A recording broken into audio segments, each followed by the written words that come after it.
Joyful and beautiful, Johnny, Johnny. Graceful and holy, Johnny, Johnny. Blessed is the life of Johnny, Johnny. Shining star of Jesus. കൂകിപ്പാടും ഒരു പെണ്ണേ, തത്തി തത്തി പാറി നടക്കും തത്തമ്മ പെണ്ണേ, കുറുകുറുകിപ്പാടും കാക്കച്ചിയമ്മേ, തുരുതുറവെയ്യുന്ന മഴയിൽ പാടി ആടിവാ.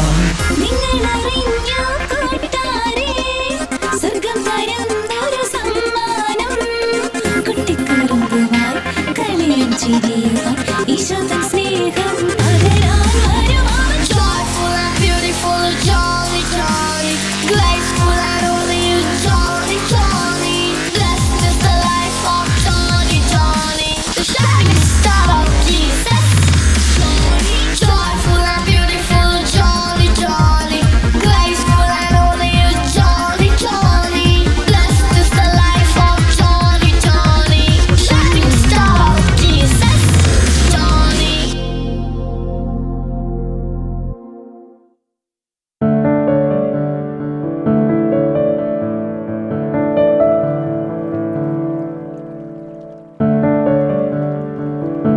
പൊടിക്കളം, എന്തൊരു ചൂട്! അല്പം വെള്ളം തലയിലൊഴിക്ക്. ചോപ്പ, നിന്റെ തലയിൽ വെള്ളം വീണാൽ നിന്റെ തലയിലെ ചെളി കുഴയും. അത് വേണോ? പൊടിക്കളം, ഞാൻ ഒരു ഫിലോസഫി ചോദിക്കട്ടെ? ഈ ചൂട് കാലത്താണോ ഫിലോസഫി? വട്ടാകും.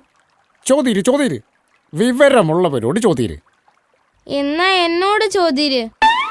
മൗനം മണ്ടന് ഭക്ഷണം. ഗജബുദ്ധി രാജബുദ്ധി, എന്നോട് ചോദ്യര്. ഞാനും എന്താകുന്നു? എന്തൊരു ചൂട് അല്ലേ? ജ്ഞാനം.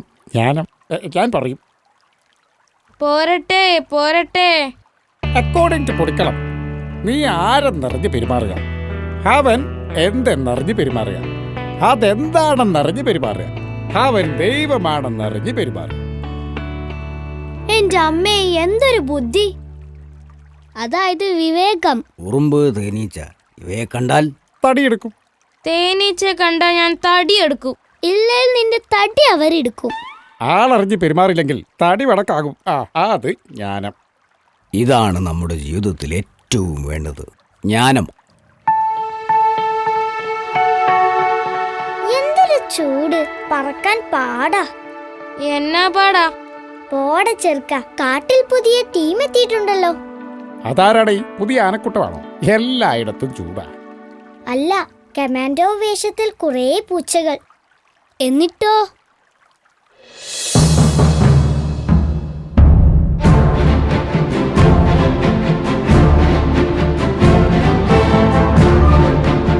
എലിയെ കണ്ട് പേടിച്ചിട്ടാണ് എനിക്ക് വട്ടായി പോയതെന്ന് നിങ്ങൾ ആരെങ്കിലും വിശ്വസിക്കുന്നുണ്ടോ? ഉണ്ടോ? വിശ്വസിക്കുന്നു. വലിയ പന്നിയെലിയെ കണ്ടാൽ നിങ്ങളും പേടിക്കുമെന്ന് നിങ്ങൾക്കറിയാമോ? ഞങ്ങൾക്കറിയാം. അപ്പൊ എന്തു ചെയ്യും? എടോ, വിവേകം വേണം. വേണം.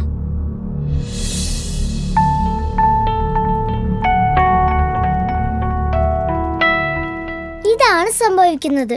എനിക്ക് ആളെ മനസ്സിലായി. പണ്ട് മക്കളത്തിന് കൗൺസിലിങ്ങിനായി കൊണ്ടുപോയപ്പോ ഈ പറയുന്ന കക്ഷി എലിയെ കണ്ട് പേടിച്ചിട്ട് അവിടെ വന്നായിരുന്നു. ഇന്ന് ഞാൻ ചിരിച്ച് മടുക്കും. നമുക്ക് മെല്ലെ പോയി നോക്കാം.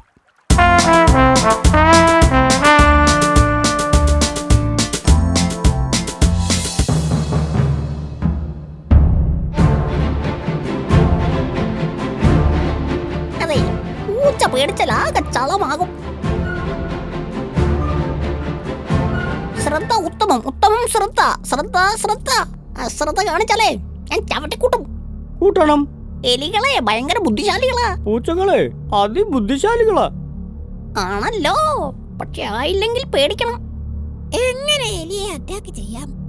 പതുങ്ങണം. ഒച്ച കേൾപ്പിക്കരുത്. എലി പതുങ്ങുന്നത് ഒളിക്കാനല്ല, കുതിക്കാനാണ്. കേറ്റ് വോക്ക് പതുങ്ങിയില്ലെങ്കിൽ കേറ്റ് വീക്കാകും.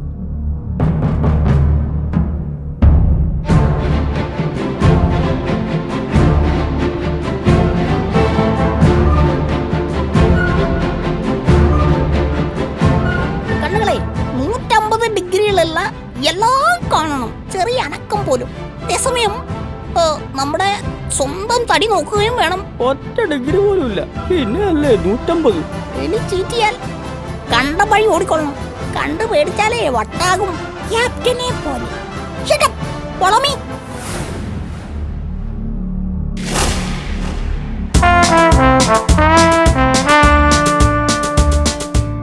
പതുക്കെ എന്നെ കൊല്ല്. കളിയാക്കണ്ട, അവർ ലക്ഷ്യം വെച്ചാ പിടിച്ചിരിക്കും. അതാ പൂച്ച. പുലികളൊക്കെ ഇവരുടെ വംശവാ. ഞങ്ങളും അങ്ങനെ, ലക്ഷ്യം വെച്ചാ ചവിട്ടി കൂട്ടും. വാഴത്തോട്ടമായിരിക്കും. ഓടാ ചെറുക്ക. ആനയെ ഒന്നും മറക്കില്ല. ഞങ്ങൾ 11 കിലോമീറ്റർ വരെ മണം പിടിക്കും. ദൈവത്തിന്റെ സൃഷ്ടി വൈഭവം. അറിയുമോ, ഞാനൊന്ന് ചിഹ്നം വിളിച്ച് അവരെ പേടിപ്പിക്കട്ടെ. വേണ്ട, പാവങ്ങൾ, ശ്രദ്ധ മാറും. അത് രസം. അവരുടെ പ്രതികരണം അറിയണമല്ലോ.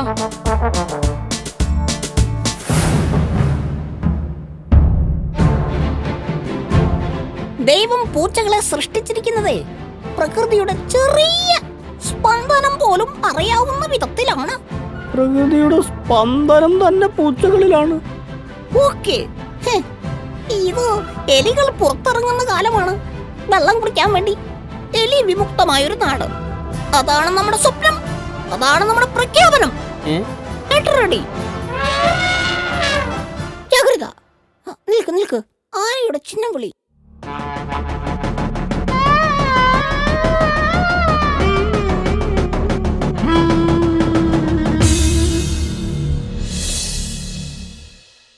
ഇവിടെ കുറെ കോഴികളുണ്ട്. ഒരു ഉപകാരവും. ഒരു മുട്ടയെങ്കിലും ഇട്ടാ മതിയായിരുന്നു. പണി പാടി. നിങ്ങൾക്കൊരു മുട്ടയെങ്കിലും ഇട്ടാൽ എന്താ? മുട്ട ഇവിടെ ചൂട് കാരണം ജീവിക്കാൻ പറ്റുന്നില്ല. അപ്പോഴാ മുട്ട. തീറ്റയ്ക്ക് വിളിക്കുന്നു. റണ്ണിക്കോ റണ്ണിക്കോ. ഒരാഴ്ച, ഒറ്റയാഴ്ച അതിനുള്ളിൽ മുട്ടയിട്ടില്ലെങ്കിൽ എല്ലാത്തിനും ഞാൻ ചട്ടിയിലാക്കും. ഓർത്തോ?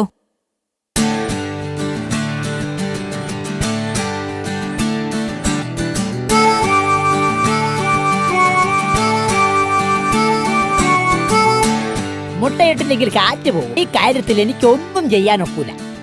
അല്ലേലും ആ കാരണവർക്ക് എന്നെ കാണുമ്പോഴേ ഒരു നോട്ടമാണ്. ഞങ്ങൾക്ക് ഈ ചൂടത്ത് എന്നാ ചെയ്യാൻ പറ്റും? പറ്റും. മണ്ണ് വാന്തി കൊക്കു മാത്രം പുറത്ത് കാണത്തക്ക രീതിയിൽ കുഴിയുണ്ടാക്കണം.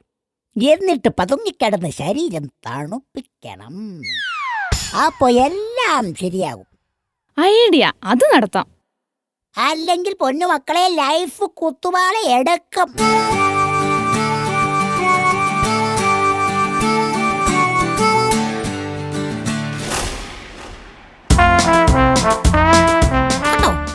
ഇതുപോലെ എത്ര വലിയ ശബ്ദം കേട്ടാലും ബോധം പോകാതെ നോക്കണം. Yes sir. ഞാനേ സസൂക്ഷ്മം വീക്ഷിക്കട്ടെ. Get ready for the attack.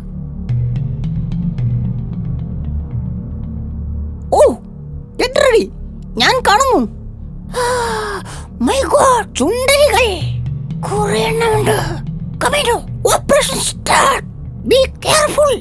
അതെ, നമുക്ക് ഇഴഞ്ഞു നീങ്ങാം.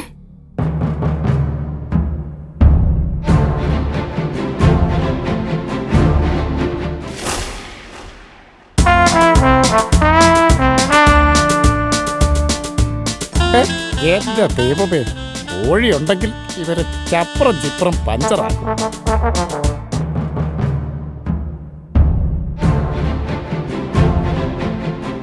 ലക്ഷ്യമെടുത്തു. Be alert. അറ്റാക്ക്.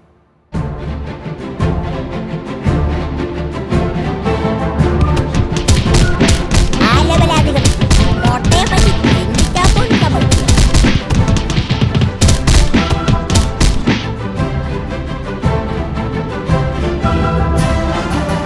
ആന, കുരങ്ങ്, മനുഷ്യർ, ശരിയല്ലേ ഞാൻ പറഞ്ഞത്? അതേലോ. ആശാനെ, ഒരുപാട് എലികൾ കണ്ടിട്ടുണ്ട്. ചെറുകുള്ള എലികൾ ആദ്യമായിട്ടാണ് കാണുന്നത്. യോ ചേട്ടാ, അത് കോഴികളാ. നമ്മൾ എവിടെയോ വെച്ച് കണ്ടിട്ടുണ്ടല്ലോ. കൗൺസിലിംഗ്. എലി പേടി. ഞാൻ അങ്ങോട്ട് തന്നെ പോകാം. മനസ്സിനൊരിത്. നീ ആരാണെന്നറിയുക, അവൻ എന്തെന്നറിയുക, അതെന്താണെന്നറിയുക, ദൈവം ആരാണെന്നറിയുക. അതാണ് വിവേകം. അതുതന്നെയാണ് ഞാനും. കോഴിയെ എലിയാക്കുന്നത് അവിവേകം. അപരന്റെ ശക്തി അറിയാതെ അടുത്തു ചെല്ലുന്നത് അപകടം. അറിയാൻ ആഗ്രഹിക്കാത്തത് അതിനേക്കാൾ പാപം. അറിവ് പറഞ്ഞു കൊടുക്കാത്തത് അതിലും ഭീകരം. അതേ കൂട്ടുകാരെ, ജ്ഞാനം, വിവേകം ഇവ ദൈവത്തിന്റെ ദാനമാണ്. അത് അനുഭവങ്ങളാണ്. നന്മയും തിന്മയും അറിയണം, അപകട വീതികൾ അറിയണം. അതിന് ബൈനോക്കുലറിൽ നോക്കിയാ പോരാ, ജീവിതാനുഭവങ്ങളുടെ കണ്ണാടിയിൽ നോക്കണം. ദേ മുട്ടയിട്ടു.